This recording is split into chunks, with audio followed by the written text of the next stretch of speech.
Ramco ఆక్వాషీల్డ్ water proofing coating అనేది 2 భాగాలు కలిగిన ఉత్పత్తి. పార్ట్ ఏ పాలిమర్ ద్రావణం, పార్ట్ బి పౌడర్. ఒక బకెట్లో పావు భాగం వరకు నీళ్లు పోయండి.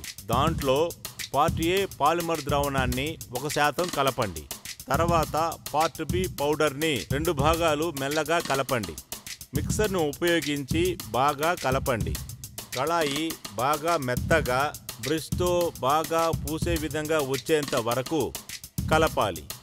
దుమ్ము, గ్రీస్ అలాగే వదులుగా ఉండే పదార్థాలను తొలగించండి. పూసే ముందు పైభాగాన్ని శుభ్రమైన నీటితో బాగా కడగండి. మిగిలిపోయిన నీటిని తొలగించండి.